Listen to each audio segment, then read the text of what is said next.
Hey, sixth graders. I know it's a little late, and I apologize, but I did say that I would provide a first chapters Wednesday. This comes from a book called A Long Walk to Water by Linda Sue Park. That's the author there. She's Korean American, which hits home for me since my wife is Korean. My children are half Korean. Um, and what's interesting, though, is that this is a Korean American author who's telling the story of two children from the Sudan in Africa. And if you know anything about the history of the Sudan, it's a tough place in history because of civil war, because of unrest. There are warlords. I mean, these are people who are very, very good people that have experienced a lot of hardship. So if someone comes from the Sudan, I always think like, you really know how to survive. It's a wonderful, beautiful country with beautiful culture and beautiful people, but it has a history and fairly recent-ish history. It's tough. So these are two stories essentially kind of converging about two different kids, Naya and Salva. All right.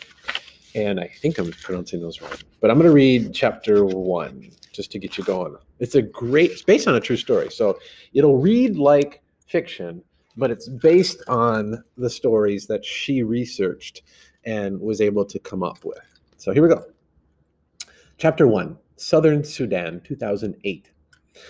Going was easy. Going, the big plastic container held only air. Tall for her 11 years, Naya could switch the handle from one hand to the other, swing the container by her side, or cradle it in both arms. She could even drag it behind her, bumping it against the ground and raising a tiny cloud of dust with each step. There was little weight going. There was only heat, the sun already baking the air, even though it was long before noon. It would take her half the morning if she didn't stop on the way. Heat, time, and thorns. That's 2008. Southern Sudan, 1985. So a different time period. Things like 27 or 23 years earlier. Salva sat cross-legged on the bench. He kept his head turned toward the front, hands folded, back perfectly straight. Everything about him was paying attention to the teacher, everything except his eyes and his mind. His eyes kept flicking toward the window, through which he could still see the road home. Just a little while longer, a few minutes more, and he would be walking on that road. The teacher droned on with the lesson about the Arabic language. Salva spoke the language of his Dinka tribe at home, but in school he learned Arabic, the official language of the Sudanese government far away to the north. 11 years old on his last birthday, Salva was a good student. He already knew the lesson, which was why he was letting his mind wander down the road ahead of his body. Salva was well aware of how lucky he was to be able to go to school. He could not attend the entire year because during the dry season his family moved away from their village. But during the rainy season, he could walk to the school, which was only half an hour from his home. Salva's father was a successful man. He owned many head of cattle and worked as their village's judge, an honored, respected position. Salva had 3 brothers and 2 sisters. As each boy reached the age of about 10 years, he was sent off to school. Salva's older brothers, Arik and Ring, had gone to school before him. Last year it had been Salva's turn. His 2 sisters, Akit and Agnath, did not go to school. Like the other girls in the village, they stayed home and learned from their mother how to keep house. Different kind of a community here, right? Very different between women and men. Most of the time, Salva was glad to be able to go to the school, but some days he wished he were still back at home herding cattle. He and his brothers, along with the sons of his father's other wives, so people have multiple wives in this culture, so different, would walk with the herds to the water holes where there was good grazing. Their responsibilities depended on how old they were. Their responsibilities depended on how old they were.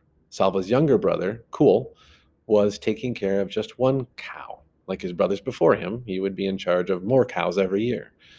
Before Salva had begun going to school, he had helped look after the entire herd and his younger brother as well. The boys had to keep an eye on the cows, but the cows did not really need much care. That left plenty of time to play. Salva and the other boys made cows out of clay. The more cows you made, the richer you were. But they had to be fine, healthy animals. It took time to make a lump of clay look like a good cow. The boys would challenge each other to see who could make the most and best cows. Other times they would practice with their bows and arrows, shooting at small animals or birds. They weren't very good at this yet, but once in a while they got lucky. Those were the best days. When one of them managed to kill a ground squirrel or a rabbit, a guinea hen or a grouse, the boys' aimless play halted and there was suddenly a lot of work to do. Some of them gathered wood to build a fire. Others helped clean and dress the animal. Then they roasted it on the fire. None of this took place quietly. Salva had his own opinion of how the fire should be built and how long the meat needed to cook, and so did each of the others. The fire needs to be bigger. It won't last long enough. We need more wood. No, it's big enough already. Quick, turn it over before it's ruined. The juices dripped and sizzled. A delicious smell filled the air. Finally, they could wait 1 second longer. There was only enough for each boy to have a few bites, but oh, how delicious those bites were. Salva swallowed and turned his eyes back toward the teacher. So all of that was him thinking about other things. Salva swallowed and turned his eyes back toward the teacher. He wished he hadn't recalled those times because the memories made him hungry. Milk. When he got home, he would have a bowl of fresh milk, which would keep his belly full until supper time. He knew just how it would be. His mother would rise from her work grinding meal and walk around to the side of the house that faced the road. She would shade her eyes with one hand, searching for him. From far off, he would see her bright orange headscarf, and he would raise his arm in greeting. By the time he reached the house, she would have gone inside to get his bowl of milk ready for him. Crack! The noise had come from outside. Was it a gunshot or just a car backfiring? The teacher stopped talking for a moment. Every head in the room turned toward the window. Nothing. Silence.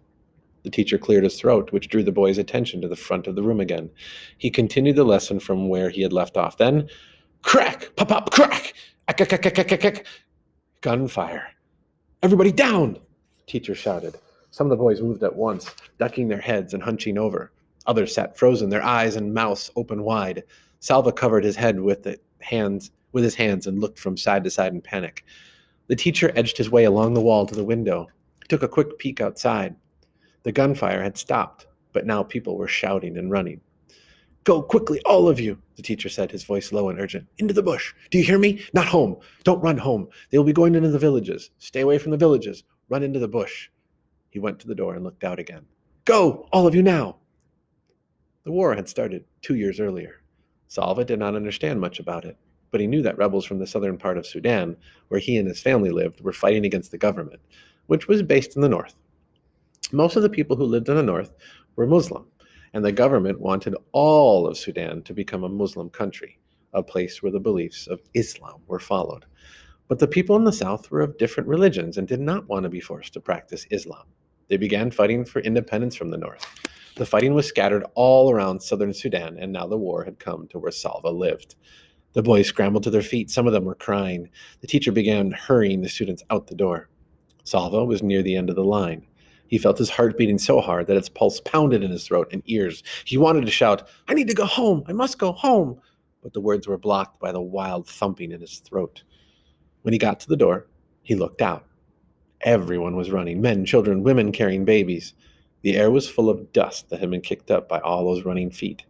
Some of the men were shouting and waving guns. Salva saw all this with one glance. Then he was running too, running as hard as he could into the bush, away from home.